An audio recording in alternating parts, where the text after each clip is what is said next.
un mechero por ahí?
Buenas tardes, señoritas y señores estudiantes. Buenas tardes, compañeras y compañeros del Centro de Química.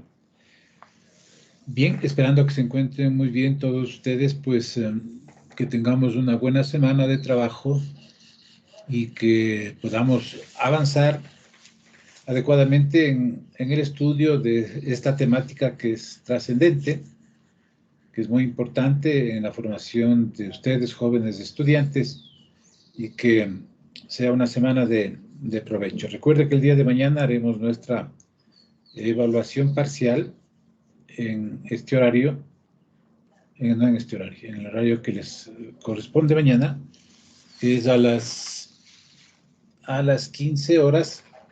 Haremos la evaluación parcial referida a todo el tema de la unidad anterior, todo lo que tiene que ver con disoluciones. Entonces, espero que ya esté muy avanzado ese estudio, esa revisión, y podamos trabajar muy bien. Que les vaya muy bien el día de mañana. Bien. Buenas tardes, profe. Disculpe una pregunta. ¿Sí? Para la evaluación del día de mañana, ¿es teoría y ejercicios o solo teoría o solo ejercicio. Todo, todo lo que hemos visto en disoluciones, en el tema previo a este, ¿no? Que ya vamos trabajando en reacciones de disoluciones acuosas, todo lo previo, ¿no? Por ejemplo, de ejercicios tenemos mucho que poder evaluar en cuanto tiene que ver con concentración, ¿cierto? Con dilución de disoluciones, por ejemplo, ¿no? Para poner ejemplos de ejercicios. Entonces, haber un dominio sobre todo lo que implica la concentración de las disoluciones, todo lo que hemos visto tanto en este texto, lo que hemos visto en ese resumen, que nos sirvió de anexo también. Es decir, en cuanto a ejercicio, de ahí tenemos, solo hablando de concentraciones, una gama de posibilidades, ¿no? Lo mismo en los temas teóricos, también tenemos un campo amplio para el trabajo. ¿Sí? Ya, profe. Y igual, ¿cuántas preguntas son, profe? Como 500, creo que son. ¿No? Las adecuadas como para trabajar media hora, 40 minutos. ¿Sí? Ya, muchas gracias, profe. Ya, muy bien. ¿Hay alguna otra acotación que hacer? ¿Alguna información adicional? Estén a tiempo, ¿no? Ustedes ven que hay a veces saturaciones de las aulas, entonces estén a tiempo. Iniciaremos a las 15:05 para que lleguen todos y puedan responder en el aula virtual, en la plataforma Moodle, la prueba parcial que está programada. Eso. Bueno, avancemos.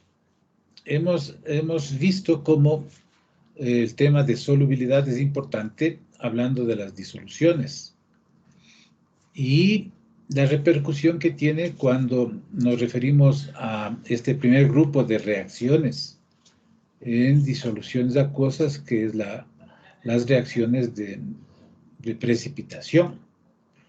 Entonces habíamos señalado un ejemplo que está aquí en el texto que nos sirve muy bien para el desarrollo de esta temática, que es la precipitación del yoduro de plomo 2, producto de la reacción del nitrato de plomo 2, que está en disolución acuosa.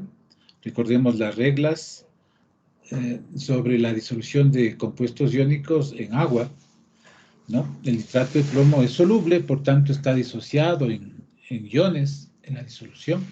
Lo mismo ocurre con el yoduro de potasio, que está disociado en iones. Entonces, ponemos en contacto la disolución de nitrato de plomo, la disolución de yoduro de potasio, ¿y qué se nos forma? Un precipitado amarillo, un sólido insoluble, y de acuerdo a esa tabla que tenemos luego, que ya revisamos, este no se disuelve en el medio de la reacción, ¿sí? Forma un precipitado, en este caso un precipitado amarillo, y se forma nitrato de potasio, que es una sal iónica soluble, de acuerdo también a lo que hemos visto en las tablas. Entonces, esta es una ecuación molecular, ¿no es cierto?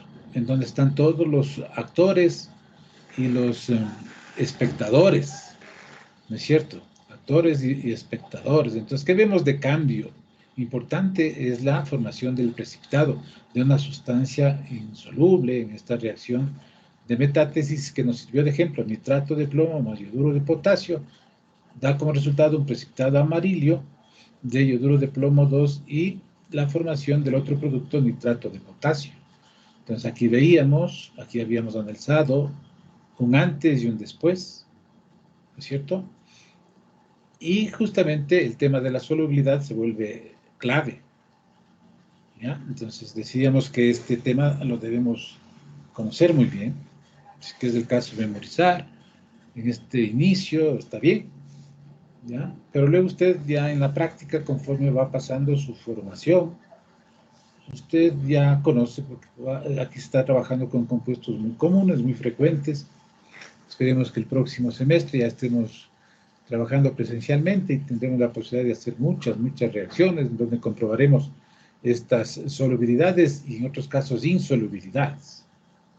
Entonces recuerde los grupos de compuestos solubles, las excepciones, si es que las hay, y los compuestos insolubles y también las excepciones. Aquí vimos algunos ejemplos de diferentes precipitados, un ejemplo, y de ahí deriva también un ejercicio de práctica.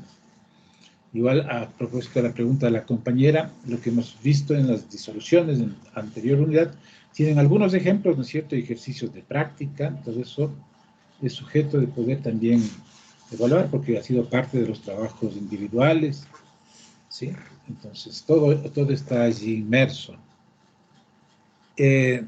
Entonces, decíamos, el tema que viene hace íntima o tiene íntima relación con lo anterior, porque nos da una razón importante de cómo las reacciones son representadas con ecuaciones químicas. Y para propósitos muy concretos de ver la realidad que acontece en las reacciones de precipitación, hay una clasificación de las ecuaciones que son la expresión cual y cuantitativa de una reacción química. Recuerde que una ecuación tiene los componentes de una ecuación matemática. Los miembros se corresponden, ¿cierto? Cual y cuantitativamente. Es decir, cuáles son y en qué cantidades están entre reactivos y productos. Por eso hay necesidad de balancear, igualar las ecuaciones químicas para que representen el proceso que se desarrolla en un tubo de ensayo, en un vaso de precipitados, en un Erlenmeyer, en el medio en el cual se produce la reacción, el reactor, se conoce así en términos generales, ¿no? Entonces aquí nos señalan que la ecuación que representa la precipitación del dioduro de plomo 2, ¿no es cierto?, es una reacción molecular. Se denomina así porque las fórmulas de los compuestos están escritas como si todas las especies existieran como moléculas o entidades completas. Ahí no vemos cómo se han disociado, ahí no apreciamos cómo están disociadas en la realidad. Hemos dicho, ¿no? El nitrato de plomo 2 es soluble, está disociado. El iodo de potasio es soluble, está disociado. Y ambos interactuando reaccionan y forman un precipitado, un sólido insoluble, que es el iodo de plomo 2, y se forma también nitrato de potasio, que es soluble. Entonces aquí en la reacción, en la ecuación que representa a todas las entidades completas, o entre comillas diremos molecularmente representadas, es una reacción, es una ecuación molecular, ¿sí? Donde está completo, y esta nos sirve bien porque nos indica la identidad de los reactivos, ¿no es cierto? Nos dice que el nitrato de plomo y el iodo de potasio interactúan y reaccionan. Entonces dice, si quisiéramos llevar a cabo esta reacción en el laboratorio, esta es la ecuación referencial, ¿sí? Y es la que vamos a tener como parámetro. Sin embargo, dice, y muy bien, una ecuación molecular no describe, no informa con exactitud todo lo que en realidad está sucediendo en la disolución, en el medio de la reacción. Porque hablamos de disociación, ¿no es cierto? Hablamos de que hay compuestos que están disociados y un producto no está disociado, está formando un sólido. Entonces, dice, como se señaló antes, cuando los compuestos iónicos se disuelven en agua, se separan por completo, ¿no? En cationes y aniones, ¿sí? Y estos se hidratan. Por eso que nuevamente no pueden unirse y formar una especie sólida, ¿no? Entonces, disociados e hidratados no pueden nuevamente formar el sólido. Por ejemplo, el nitrato de plomo es un sólido, como reactivo puro, y cuando se coloca en agua se disocia. ¿Ya? Entonces, para evitar que nuevamente forme el nitrato de plomo como sólido, los iones, tanto cationes y aniones, están disociados e hidratados. Lo mismo sucede con el iodo de potasio. Entonces, por ello dice, para que las ecuaciones se apeguen más a la realidad, deberán indicar la disociación de los compuestos iónicos en sus iones. De eso se trata, ¿sí? Así, en la reacción entre el iodo de potasio y el nitrato de plomo 2, escribiríamos de la siguiente manera, ¿no? Nitrato de plomo disociado, tendremos el plomo 2 más en disolución acuosa, estamos leyendo la ecuación iónica, ¿vea? Más el nitrato, que es el anión, ¿sí? Pero por cada plomo 2 más necesitamos 2 nitratos, porque hemos igualado la ecuación, ¿no es cierto? Hemos balanceado. La relación es 1:2. Y este nitrato también está disociado, hidratado. ¿Con quién va a reaccionar? Con el yoduro de potasio, que también es iónico, está disociado, es soluble. A propósito de la tabla que vimos, de solubles, si queremos decirlo así, y también está hidratado. Entonces, para el balanceo de la ecuación necesitamos 2 ioduros de potasio. Por tanto, tendremos 2 cationes potasio hidratados y 2 aniones yoduro hidratados. Estos los reactivos. Cuando interactúan ya estos reactivos, ¿qué sucede? Se forma el yoduro de plomo 2, es decir, hay un intercambio de aniones y cationes, una reacción de metátesis, ¿sí? Entonces hay sustitución doble, entonces se forma el yoduro de plomo 2, que es insoluble. Recuerden, los halogenuros son solubles, excepto aquellos entre los cuales está el plomo 2+, cuando se forma con el catión plomo 2+. ¿Ya? Entonces este es un sólido de color amarillo, se ve claramente en el tubo de ensayo. Y también se forma el otro producto, el nitrato de potasio. Este es soluble, es iónico, se disocia, se hidratan los 2 potasios y se hidratan los 2 nitratos. Fíjese, no han sufrido cambios en la presentación en reactivos y en productos, los nitratos en calidad y en cantidad, y los potasios. Es decir, son iones espectadores. ¿Cuáles sí son actores? Los ioduros que se unen con el plomo para formar el yoduro de plomo 2, que es una sustancia diferente a todas las otras, porque es un precipitado insoluble. Entonces, estos son iones actores, los otros son iones espectadores, los nitratos y los potasios. Esta es una ecuación iónica.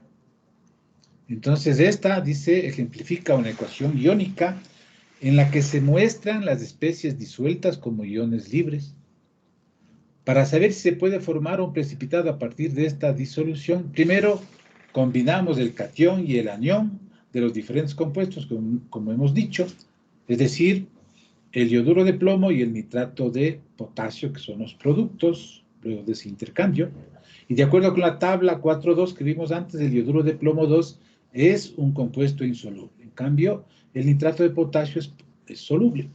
Por tanto, dice, el nitrato de potasio disuelto permanece en la disolución, ionizado e hidratado, como potasio y como nitrato, los cuales se denominan iones espectadores, o sea, como decíamos, o iones que no participan en la reacción global propiamente dicha.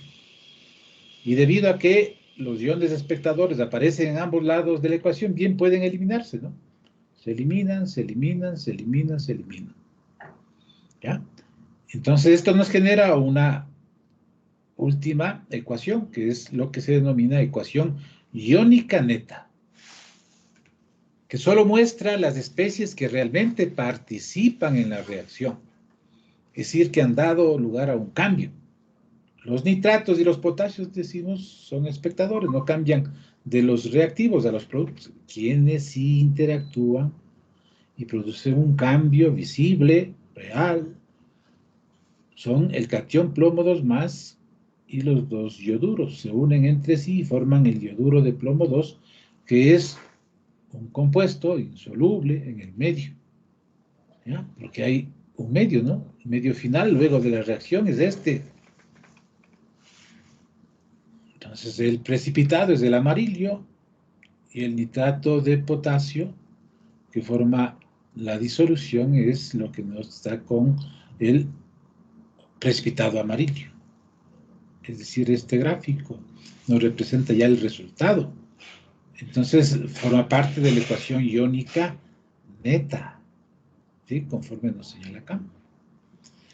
Dice, en otro ejemplo, observamos que cuando se agrega una disolución acuosa de cloruro de bario, PaCl2, a una disolución de sulfato de sodio, Na2SO4, se forma un precipitado blanco, observe acá, en esta fotografía, de sulfato de bario. Entonces el sulfato de bario, conforme la tabla y la experiencia, es un compuesto insoluble, forma un precipitado blanco. ¿sí? El cloruro de bario en disolución acuosa, ionizado, hidratado, se combina con el sulfato de sodio, precipitado iónico, disociado, hidratado, para dar lugar a un sólido, el sulfato de bario, y al cloruro de sodio, que es soluble, es iónico, hidratado, como conocemos bien. ¿Cuáles serán los espectadores? Los sodios. ¿Cuáles serán espectadores? También los cloruros. ¿Cuáles serán actores? El bario y el sulfato. Ya de hecho, estamos viendo aquello, ¿no? Entonces aquí se escribe la ecuación iónica, conforme hemos señalado, y luego de balancear, ¿no? La diferencia es la formación del precipitado, los demás son espectadores. Asimismo, podemos eliminarlos. ¿Y qué nos queda? El bario 2 más con el sulfato para formar el sulfato de bario. Actores, ecuación iónica neta. Entonces, cuando ya tenemos más práctica, podemos inmediatamente de la ecuación molecular, inclusive que la podemos mentalmente tener clara, podemos llegar a la ecuación iónica neta.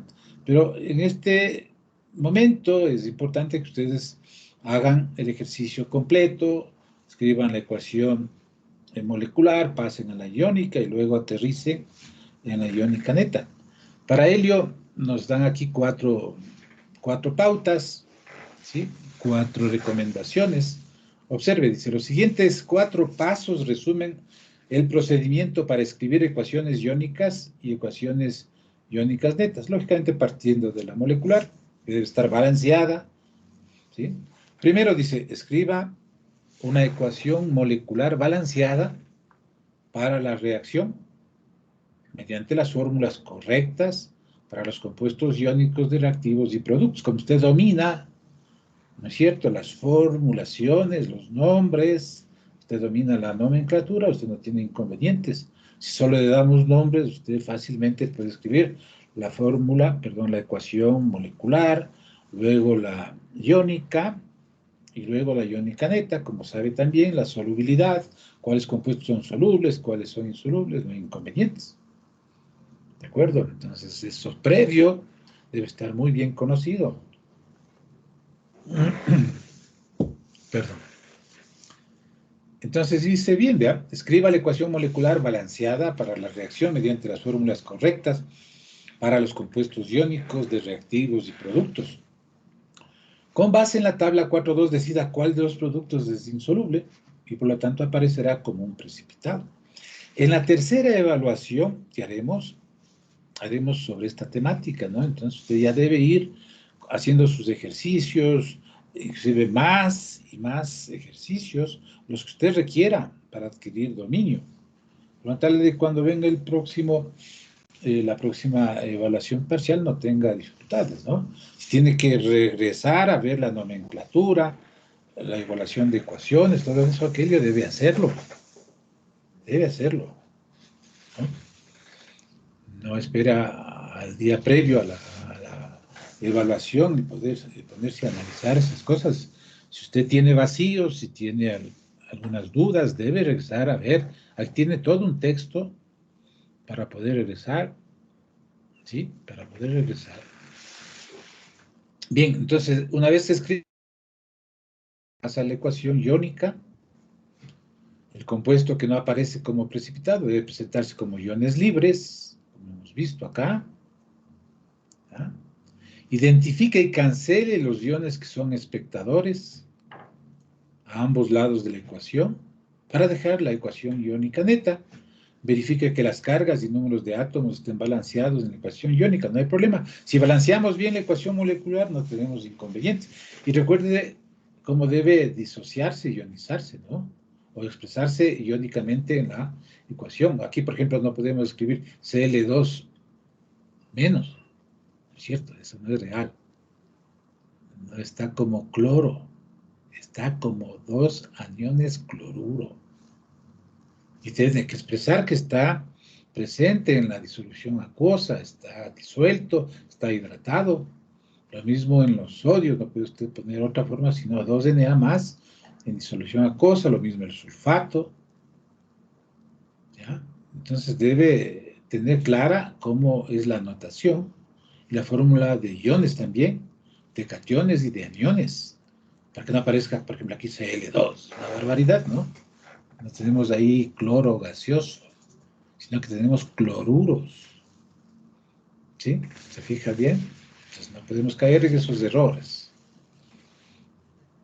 Bien, esos pasos, mire, se van a aplicar acá. El ejemplo 4.2 dice, prediga lo que sucederá cuando una disolución de fosfato de potasio, ya nos dice que es disolución soluble, ¿no es cierto?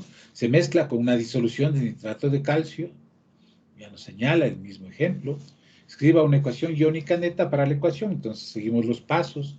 Observe, aquí está la reacción, ya el producto de la reacción, precipitado formado por la reacción del fosfato de potasio en disolución acuosa y el nitrato de calcio en disolución acuosa. ¿Ve?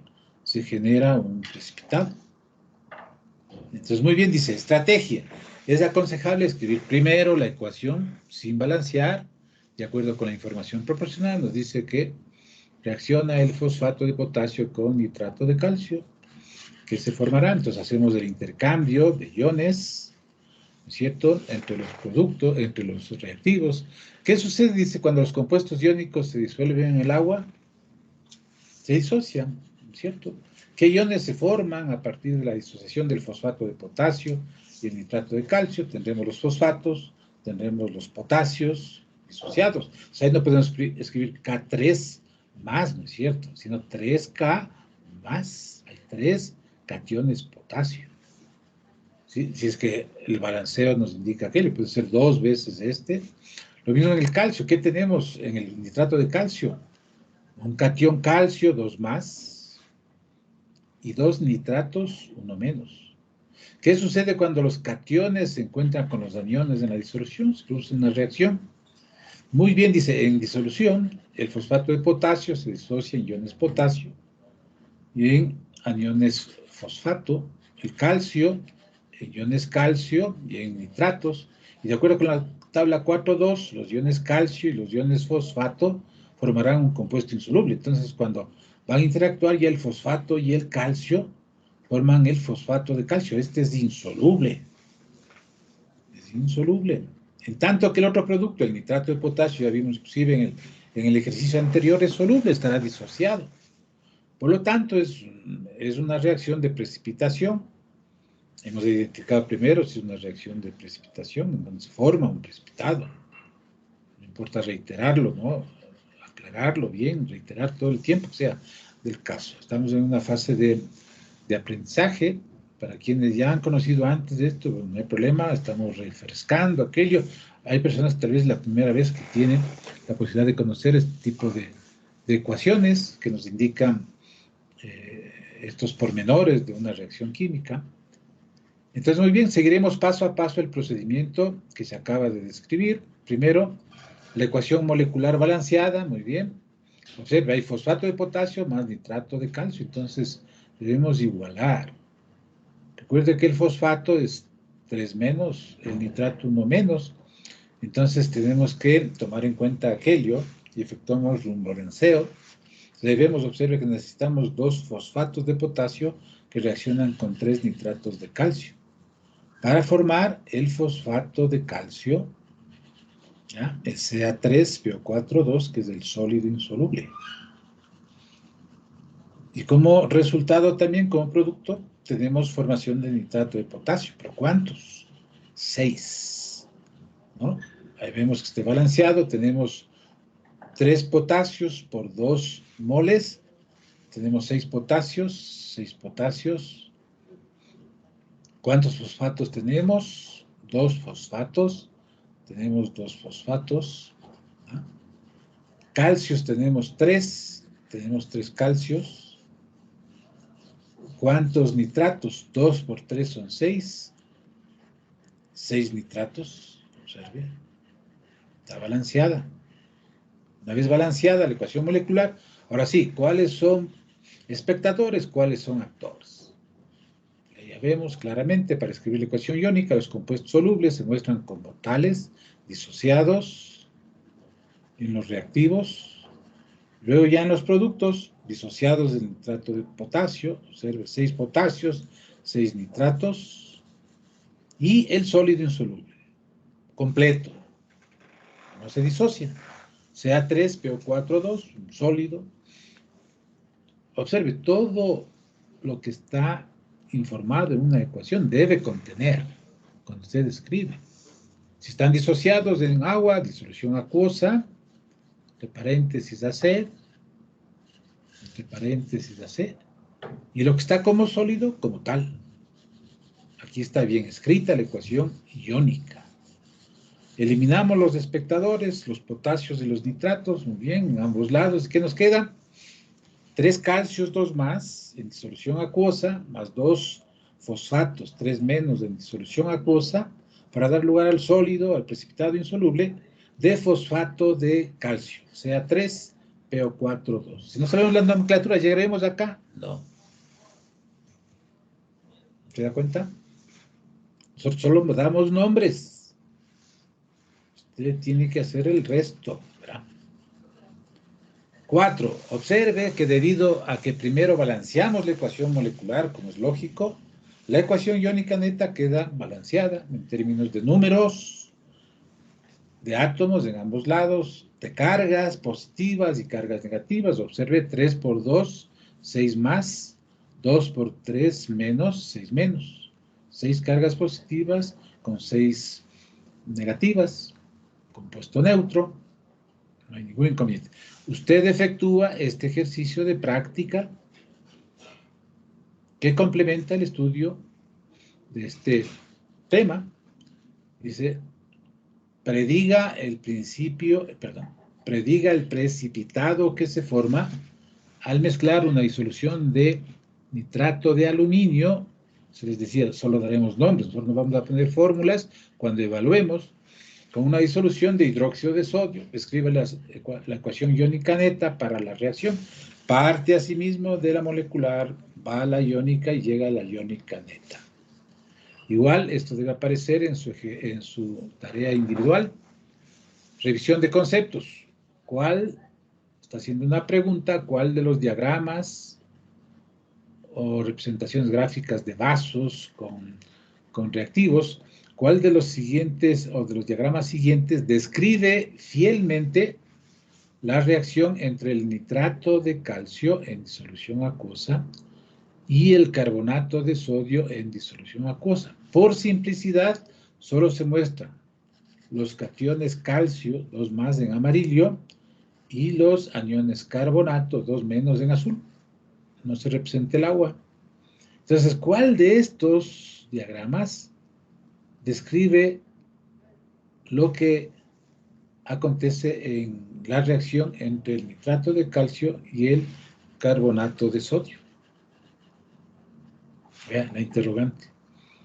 Aquí compactos, los calcios y los carbonatos, aquí disociados completamente, al azar, y acá también no disociados, sino formando agrupaciones, observen, de un calcio con un carbonato. ¿Ah? ¿Cuál de estos es fiel a la realidad? Muy bien. A usted le aconsejamos leer sobre esta temática, sugerimos, ¿no? Parte de una tarea, una reacción de precipitación indeseable. Entonces, ¿qué pasa en las tuberías que conducen agua caliente? Observe, dice, los depósitos de los calentadores casi obstruyen por completo la tubería de agua caliente. Estos depósitos están compuestos en su mayor parte por carbonato de calcio y algo de carbonato de magnesio. Es decir, son insolubles, ¿no? ¿Ya? Entonces hacen una descripción de ese fenómeno a propósito de la precipitación. Léalo, nos ayuda mucho, nos orienta. Muy bien. Esto en cuanto a las reacciones de precipitación. Pasemos a las reacciones ácido-base, que es el segundo grupo de reacciones, ¿no? Muy bien, que se producen en disolución acuosa. Dice, los ácidos y las bases son tan comunes como la aspirina y la leche de magnesia, pone como ejemplos, aunque mucha gente desconozca sus nombres químicos o los principios de estas dos sustancias. El ácido acetil salicílico forma parte de la aspirina, es el que ejerce el efecto farmacológico. Y la leche de magnesia lo que tiene es hidróxido de magnesio en suspensión. ¿Ya? Hidróxido de magnesio en suspensión. Además, dice, de ser la base de muchos productos medicinales y domésticos, la química de ácidos y bases es importante en los procesos industriales y es fundamental también en los procesos de los sistemas biológicos. Observen. Los ácidos y las bases juegan un rol importante en la vida de los entes, ¿no? Tanto vegetales como animales.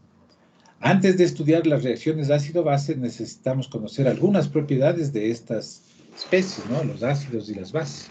Entonces viene como un desarrollo histórico de la determinación de propiedades, ¿no? Dice propiedades generales de ácidos y bases.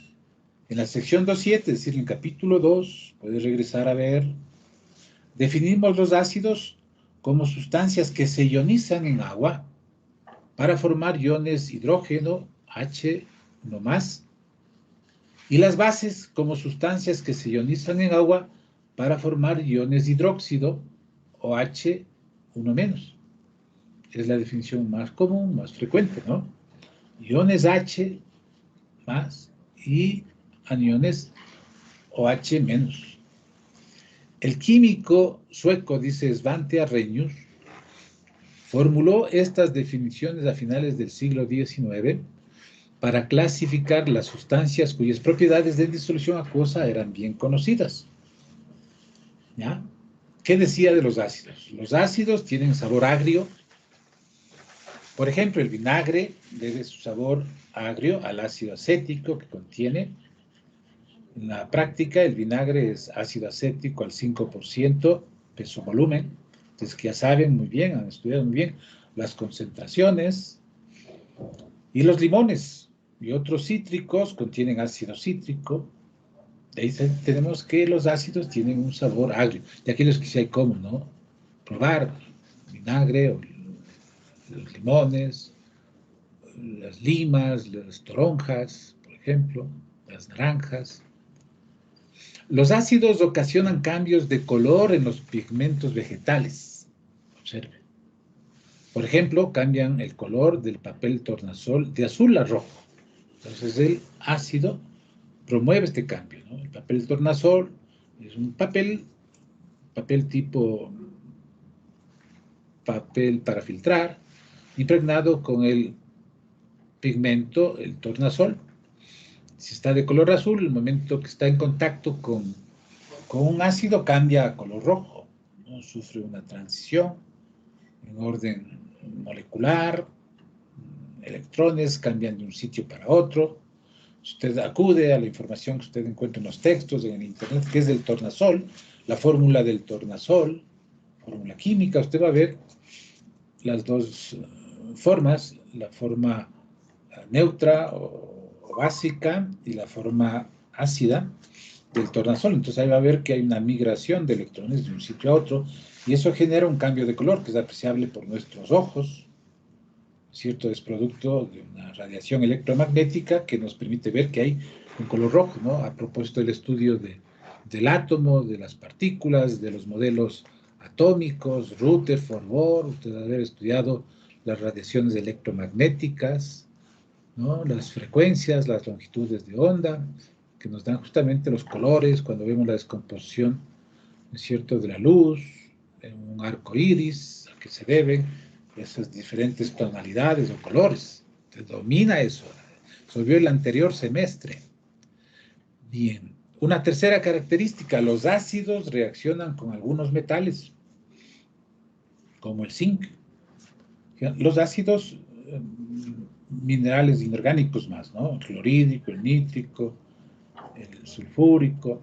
Dice, los ácidos reaccionan con algunos metales, como el zinc, el magnesio o el hierro, para producir como producto, vale la redundancia, de la reacción, hidrógeno gaseoso. Desprenden hidrógeno gaseoso. Hay una reacción de desplazamiento. Una reacción típica es la que sucede entre el ácido clorhídrico y el magnesio. Nos ponen como ejemplo, observe, ácido clorhídrico, si estaba solo HCl gaseoso, ¿a qué nos estamos refiriendo? Al cloruro de hidrógeno. Ese no es el caso, ya tenemos una disolución de ácido clorhídrico, más el magnesio, metal sólido, puede estar en forma de una cinta, puede estar en forma de una granalla o puede estar en forma de polvo fino. Entonces colocamos en un tubo de ensayo ácido clorhídrico y añadimos magnesio. Inmediatamente se produce una reacción de sustitución, ¿no es cierto? Es desplazado el hidrógeno por el magnesio y se formará cloruro de magnesio, un producto soluble en agua, estará disociado, estará hidratado y se desprende hidrógeno en forma gaseosa, molecular, ¿no es cierto? Hidrógeno molecular. Es decir, de un hidrógeno unido al cloro por un enlace covalente y disociado en el agua, ¿no es cierto? Como H3O.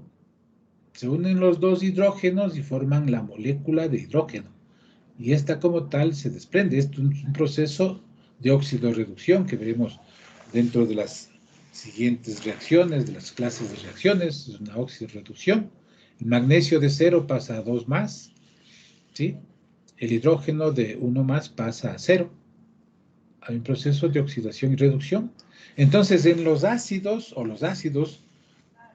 pueden provocar este tipo de reacción cuando se les añade metales como el zinc, el magnesio o el hierro.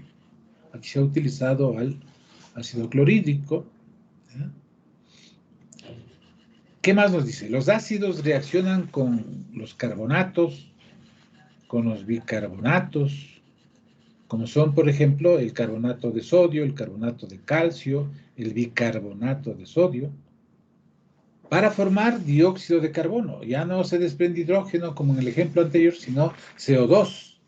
Y aquí vemos un ejemplo en la fotografía. Aquí tenemos un tubo de ensayo donde se encuentra ácido clorhídrico y añadimos carbonato de calcio.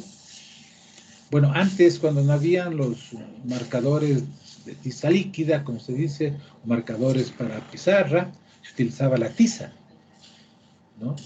En pizarrones donde se podía escribir con tiza, que es un sólido, principalmente compuesto de carbonato de calcio. Entonces, el momento que colocamos en ácido clorhídrico el carbonato de calcio, vamos a ver que se desprende CO2. Ahí tenemos, observen, la reacción, ¿no? Ácido clorhídrico, en disolución acuosa, ¿no es cierto? Más el sólido, observe, el carbonato de calcio es un sólido insoluble, ¿ya? Pero sí reacciona con el ácido clorhídrico, entonces hay un intercambio, ¿cierto? Va a formarse el cloruro de calcio, ¿ya? Y se va a formar el ácido carbónico. Pero este ácido carbónico es altamente inestable y se descompone en agua y en CO2. Usted suma CO2 más H2O, nos da H2CO3, que es el ácido carbónico. Pero ya decimos, este no es un ácido muy estable y se disocia, se descompone en agua y en CO2, que es el que va al ambiente. Estas burbujas que usted observa en la fotografía son de CO2, ¿ya? Lo mismo va a ocurrir si ponemos el ácido clorhídrico en contacto con el bicarbonato de sodio. Tal vez a este le conoce un poco más que al carbonato de calcio.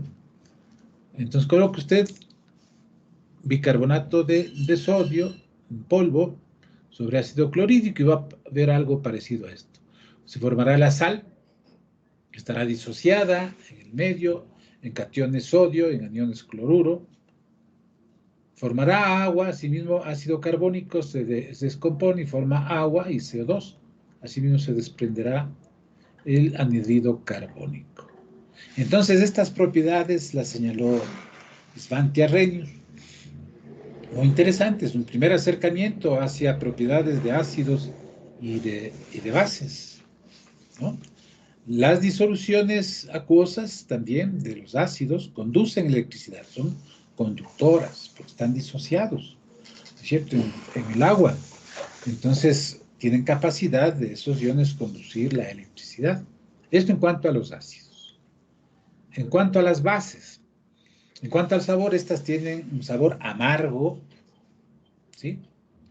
En segundo lugar, se sienten resbaladizas al estar en contacto con nuestras manos. Por ejemplo, si tenemos algo de hidróxido de sodio, que tal vez de una disolución muy diluida, se derramó y estamos sin guantes y topamos, no con el propósito de hacerlo, sino accidentalmente, y vemos que sentimos nuestros dedos resbaladizos, como si fuesen jabón, como si hubiésemos estado en contacto con el jabón, ¿ya?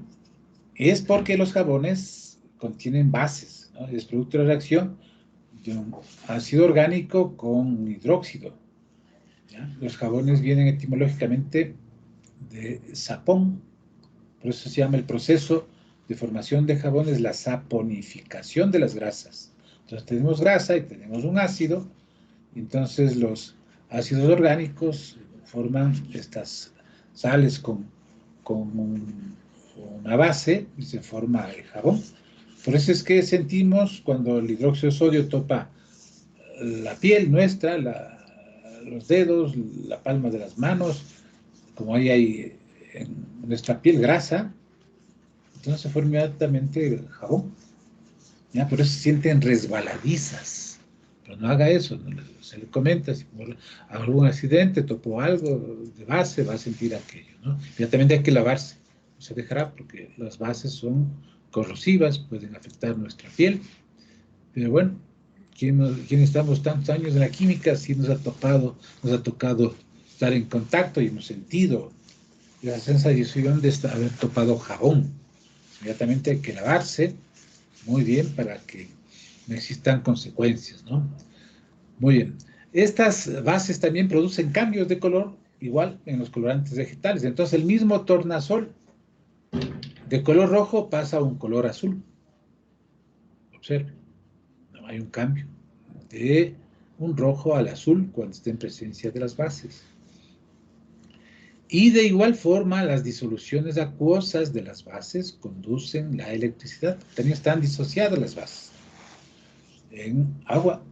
Entonces pueden conducir sin dificultad la corriente eléctrica. Esto en cuanto a los criterios de Svante Arrhenius, ¿no? Históricamente luego apareció Bronsted, Johannes Bronsted, un danés, que señalaba que las definiciones de Arrhenius de los ácidos y bases son muy limitadas, en el sentido de que solo se aplican a disoluciones acuosas. Y la acidez y la basicidad va más allá de disoluciones acuosas.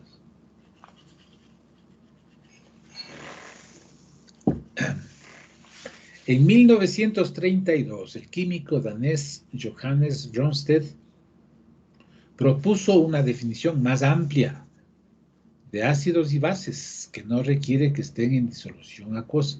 No necesariamente corresponda solo a disoluciones acuosas. Entonces señalaba que un ácido de Bronsted es un donador de protones, observe. Es un donador de protones. Y una base de Bronsted es un aceptor de protones. ¿Sí?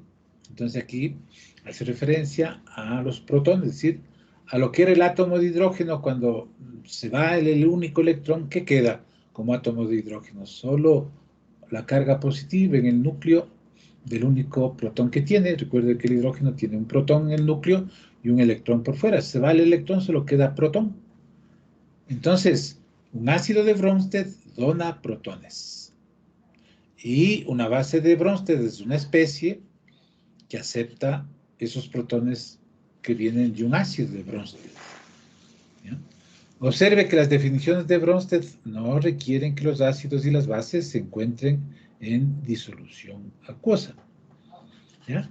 Pero no es excluyente, ¿no es cierto? Entonces el ácido clorhídrico, por ejemplo, dice es un ácido de Bronsted, ¿por qué? Se disocia, ¿no es cierto?, en H más y Cl menos, cuando, por ejemplo, está en agua. Entonces formará un protón y formará el anión cloruro. Estarán en la disolución. Entonces, ¿qué pasa?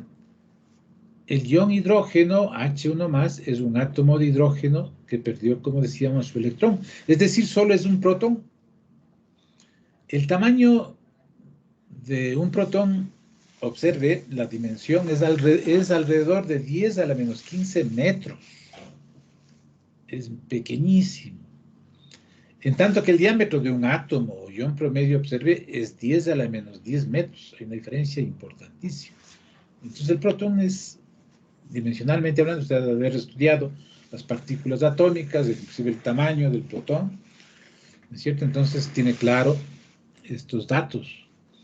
Entonces, con un tamaño tan pequeño, esta partícula cargada, una carga positiva, no puede existir como entidad aislada. Una carga positiva ahí moviéndose en la disolución no puede estar aislada ni libre.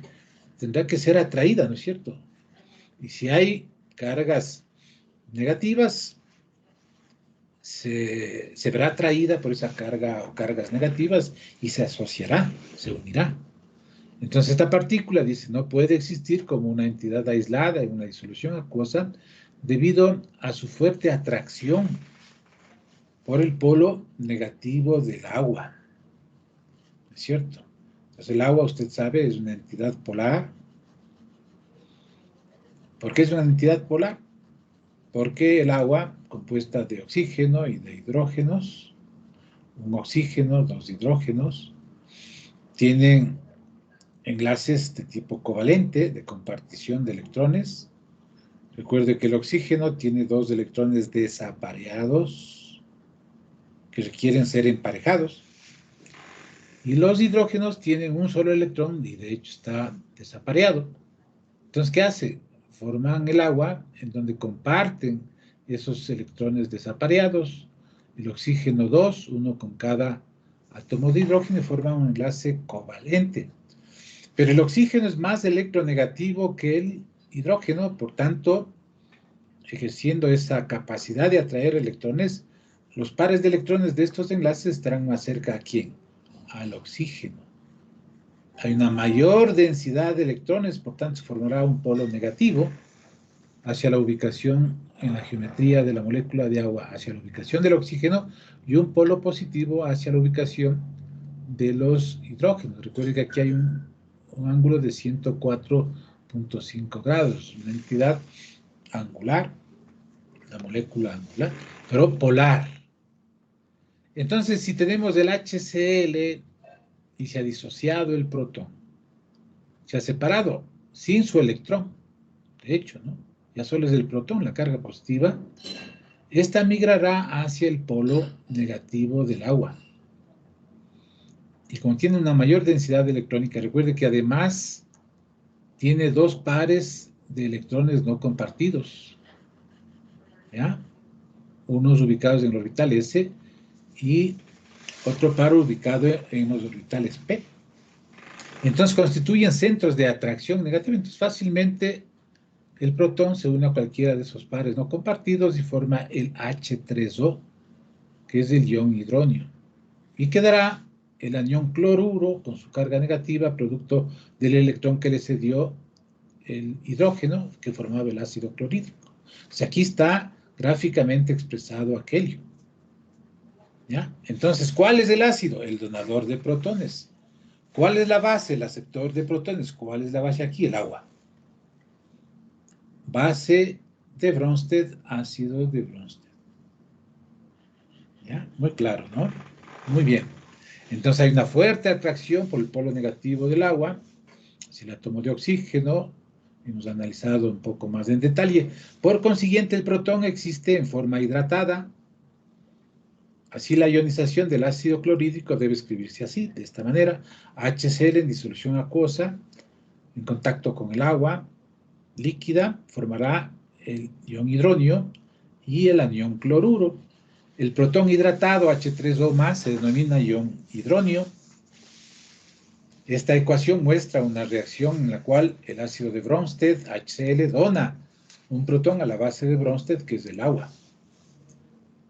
Los experimentos han demostrado que el ion hidronio se sigue hidratando, ¿no? No solo va a tener una molécula de agua junto, de manera que puede tener asociadas varias moléculas de agua. Como las propiedades ácidas del protón no se alteran por estar hidratado, es una carga positiva. Por conveniencia, en este texto se usará únicamente H+, en disolución acuosa, que representará al protón hidratado H3O+. ¿Ya? Entonces, por facilidad pedagógica, inclusive, se escribirá siempre así. Pero siempre debemos recordar que se trata del ion hidronio. Recuerde que las dos notaciones representan a la misma especie en disolución acuosa. Entre los ácidos comúnmente utilizados en el laboratorio se encuentran el ácido clorhídrico, ya lo hemos visto algunas veces, el ácido nítrico, observe, HNO3, el ácido acético, un ácido orgánico, CH3COH, una parte del vinagre, el ácido sulfúrico, H2SO4, el ácido fosfórico, H3PO4. Los tres primeros son ácidos monopróticos, el clorhídrico, el nítrico, el acético, es decir, solo tienen un protón que puede ionizarse. ¿Sí? Es decir, cada unidad de ácido libera un ion hidrógeno. Tras la ionización está el HCl, un ion hidrógeno, más el cloruro, el ácido nítrico, un ion hidrógeno, más del anión nitrato, el ácido acético, el anión acetato en disolución acuosa y un protón. Como se mencionó antes, el ácido acético es un electrolito débil, por eso es que se escribe así la ecuación de disociación, debido a que su ionización es incompleta, es decir, no todo el ácido acético puede disociarse en un protón y en acetato. Por eso hay una doble flecha que nos indica que una vez que se forman los productos, nuevamente forma el reactivo disociado. Por esta razón se dice que es un ácido débil. Por otro lado, el HCl y el HNO3 son ácidos fuertes, porque son electrolitos fuertes, es decir, se ionizan completamente en disolución. Observe el uso de flechas unidireccionales que nos indican esa característica. El ácido sulfúrico es un ácido diprótico, es decir, tiene dos hidrógenos que pueden ionizarse, porque dice cada unidad de ácido produce dos iones hidrógeno, H+, o dos protones, en dos etapas. El ácido sulfúrico no es que entrega a los dos, o disocia a los dos de una vez. En una primera fase, H2SO4 en disolución acuosa genera un protón en disolución acuosa y el sulfato ácido, que es un anión, uno menos. En una segunda fase se desprende del otro protón, pero es una reacción reversible. ¿Ya? Entonces eso nos indica esta doble flecha, es decir, se forma el sulfato y el segundo protón, pero a la vez se forma el sulfato ácido. ¿Ya? Entonces dice, este ácido sulfúrico es un electrolito fuerte, sí, un ácido fuerte. Por la primera etapa de ionización es completa, pero el sulfato ácido es un ácido débil o electrolito débil y se requiere una doble flecha para representar su ionización incompleta. Observe estas características específicas, particulares de estos ácidos. ¿Ya? Existen relativamente pocos ácidos tripróticos, es decir, que tienen tres posibles protones que entregar, los cuales producen tres iones hidrógeno, uno más. El ácido triprótico, mejor conocido, es el ácido fosfórico, el ortofosfórico, ¿no? ¿Por qué hablo de orto? Usted sabe bien que es producto de la reacción del anhídrido con tres moléculas de agua y el fósforo tiene un estado de oxidación impar. ¿Verdad que le estoy haciendo acuerdo de la nomenclatura? Entonces, estas ionizaciones son, la primera, desprende un protón y forma el fosfato diácido, uno menos. En la segunda entrega el segundo protón y forma el fosfato monoácido, dos menos. Y en la tercera, el último, entrega el último protón y forma el fosfato 3 menos. Se cumplen en 3 fases. Y las 3 son reacciones de ionización reversibles. Por eso este es un ácido mucho más débil. En este caso, las 3 especies, H3PO4, H2PO4- y HPO4- son ácidos débiles. Y se utilizan dobles flechas para representar cada etapa de ionización. Los aniones, como el H2PO4 y HPO4- están presentes en disoluciones acuosas de fosfatos. Por ejemplo, el de sodio, observe NaH2PO4, Na2HPO4. En esta tabla 4.3 que está a la izquierda se muestran algunos ácidos fuertes y débiles comunes en el trabajo que hacemos en el laboratorio. Observe, dice, algunos ácidos fuertes y débiles muy comunes, frecuentes. Ácidos fuertes, clorhídrico, bromhídrico, iodídrico, es decir, disociación al 100%. Nítrico, sulfúrico con esta característica, perclórico, HClO4. Ácidos débiles, ácido fluorhídrico, el ácido nitroso, el ácido fosfórico, el ácido acético. Debe tomar muy en cuenta usted esta variedad de ácidos que tenemos. Observe aquí una característica interesante también en cuanto al amoníaco. Dice ionización del amoníaco en agua para formar el ion amonio y el ion hidróxido. Entonces, cuando tenemos amoníaco, una base, ¿ya?, y agua, ¿no es cierto?, ¿qué es lo que acontece? Existe la formación, ¿no es cierto? El agua se ioniza, entrega un protón, observe, este se va a unir al nitrógeno. Recuerde que externamente el nitrógeno en su último nivel tiene 5 electrones, de los cuales 3 están disociados y formarán enlaces con los hidrógenos, y hay un par no compartido. Entonces, separa este protón en la ionización del agua. ¿Qué acontecerá? Algo parecido a lo que pasaba con el HCl, ¿no? Este protón con carga positiva migrará hacia este par de electrones no compartidos y formará el catión NH4+, y generará el OH, observe, el anión hidróxido, OH-. ¿De acuerdo? Muy bien, OH-, ¿por qué? Porque este oxígeno capturó el electrón del protón que se desprendió. ¿Ya? Esta también es una reacción reversible, es decir, cuando hacemos burbujear el amoníaco en agua se produce este proceso. Pero nuevamente los productos forman reactivos. Por eso cuando tenemos un frasco con lo que dice hidróxido de amonio, sentimos fácilmente el olor del amoníaco. ¿Ya? Pero en todo caso es una reacción que nos muestra la ionización del amoníaco en agua para formar el ion amonio y el ion hidróxido. Usted efectúa dentro de su tarea individual esta revisión de conceptos. Dice, ¿cuál de los siguientes diagramas representa mejor un ácido débil? ¿Cuál representa un ácido muy débil? ¿Cuál un ácido fuerte? El protón existe en el agua como ion hidronio. Todos los ácidos son monopróticos. Para simplificar, no se muestran las moléculas de agua. Entonces, ¿cuál de estos representa mejor a un ácido débil? ¿Cuál representa un ácido muy débil y cuál a un ácido fuerte? En base a aquello, observen, no hay moléculas de agua, indique cuál corresponde a cada uno.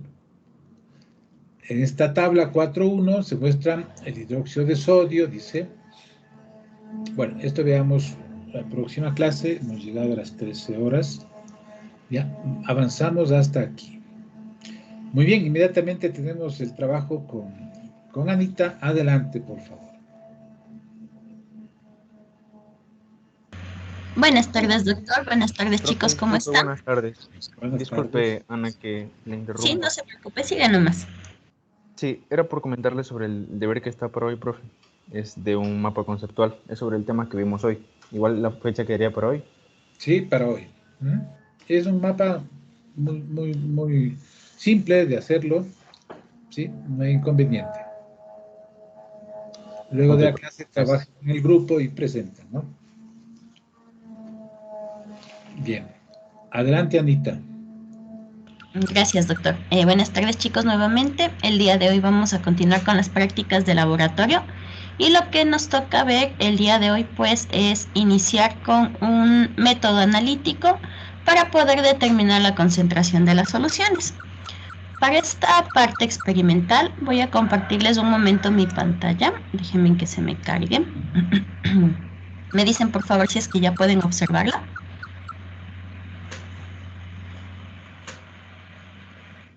Sí, ya se ve, profe. Muy gentiles, muchas gracias. Muy Disculpa, bien. Anita, que te interrumpa. ¿Sí, doctor? Sí, vamos a postergar para mañana. Ya voy a programar para mañana para que puedan hacerlo con más calma, este trabajo grupal. Disculpa, Anita, ¿no? De acuerdo, Ya. joven. Listo, está doctor. bien, profe, gracias. Ya. Muy bien, chicos. Entonces, con la aclaración del deber que es en grupo, pues con eso continuamos, ¿no? Como les decía, pues vamos a dar inicio al estudio de una técnica de laboratorio que nos permite a nosotros determinar la concentración en diferentes soluciones. Vinimos estudiando desde hace prácticas anteriores cómo es la preparación de soluciones con diferentes concentraciones y en el día de hoy pues, con el estudio de ver cómo se puede identificar la composición y concentración de estas soluciones. Para esta práctica de laboratorio, yo les voy a explicar cómo vamos a realizar el proceso de armado y construcción de equipos de microtitulación. El objetivo de esta práctica de laboratorio primeramente es desarrollar habilidades en ustedes, tanto en el armado de equipos de microtitulación, como también entender los conceptos básicos de la titulación ácido-base. Esta de aquí va a ser la primera parte, chicos. Después continuaremos en el transcurso de las siguientes semanas con diferentes técnicas y diferentes determinaciones con productos que ustedes tienen en casa. Muy bien, chicos. Antes de continuar, quiero que vean un video, la primera parte de un video. Les compartí sin sonido. Déjenme compartir nuevamente la pantalla, por favor. Les voy a compartir pues un video en el que ustedes van a poder escuchar una pequeña explicación sobre lo que es la titulación, para que entiendan mucho mejor qué es lo que vamos a hacer. Muy bien. La valoración. Me dicen, por favor, si es que le escuchan, ¿ya? La valoración es un método de análisis que se utiliza para determinar la concentración. Anita, ¿podrías sale más del volumen, por favor? A ver, me avisas, ¿está muy bajo el volumen? Sí. Ya, un segundito, ¿sí? Ahí está alto. Ya. Pongamos que empezamos con una solución de 20 mililitros. La valoración de titulación es No sé si es que le pueden escuchar bien, yo le escucho entrecortado, díganme ustedes, ¿ya? para determinar Se escucha entrecortado. Sí, está entrecortado. que empezar. Ya, voy a tratar de abrirle en YouTube este video. Vamos con una Déjenme un segundito, chicos, ¿ya? Parece que estoy teniendo un pequeño problema con el internet. Voy a dejar de compartir. Denme 2 minutitos, ¿ya? Hasta arreglar el inconveniente.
Chicos, mil disculpas. En este momento tengo algún inconveniente con mi audio. Me va a ayudar mi compañera Gaby a compartir desde su computador el video para que lo podamos escuchar, ¿ya?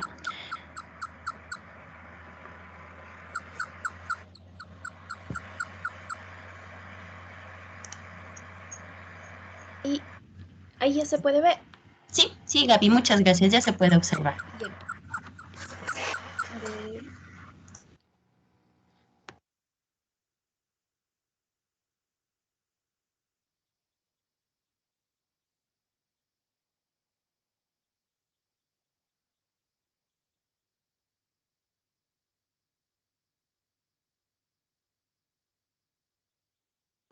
Me avisa si se escucha, por favor. La valoración o titulación es un método de análisis Gracias. que se utiliza para determinar la concentración de una solución. Supongamos que empezamos con una solución ácida, como por ejemplo ácido clorhídrico. Aquí tenemos un poco de HCl y empezamos con 20 mililitros de HCl, pero no sabemos cuál es la concentración. Entonces, nosotros podemos encontrar esa concentración por medio de una titulación, así que agregamos unas gotas de indicador ácido-base. Usaremos fenolftaleína. La fenolftaleína es incolora en un ambiente ácido, pero en presencia de una base se vuelve de color rosa. Como en este caso agregamos fenolftaleína a una solución ácida, tenemos una solución transparente. Ahora, aquí arriba tenemos nuestra solución estándar. Es una solución de concentración conocida de hidróxido de sodio. Entonces, tenemos una solución de hidróxido de sodio y su concentración es 0.100 molar. Ya estamos listos para iniciar la titulación.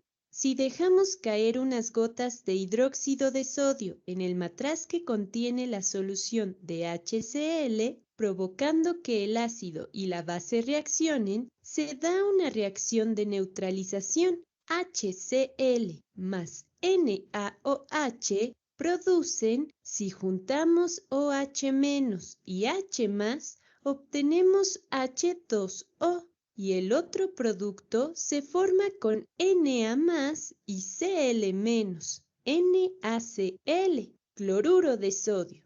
Ahora, supongamos que ya agregamos un cierto volumen de nuestra base. Por lo tanto, tenemos más líquido en el matraz y observamos que la solución es de color rosa. Eso significa que el ácido ha sido neutralizado por la base y tenemos un pequeño exceso de la base, provocando que el indicador ácido-base permanezca de color rosa.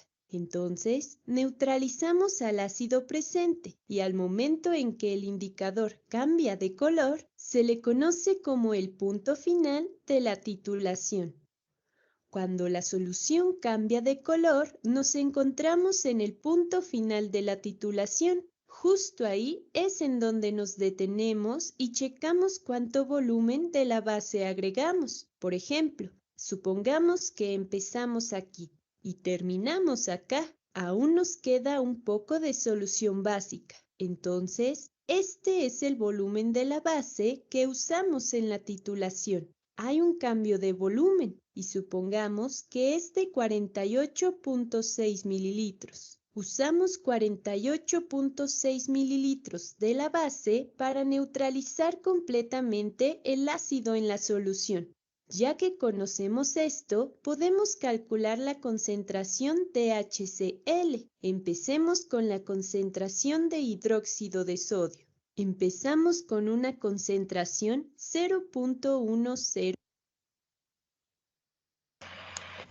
Muchas gracias, Gaby, muy amable. Muy bien, chicos, entonces nosotros pudimos observar en el video algunas partes importantes. En primer lugar, pudimos nosotros observar el material que se utiliza. A ver, chicos, si es que ustedes más o menos ya han visto, donde se coloca la disolución titulante, ¿cómo se llama este material volumétrico?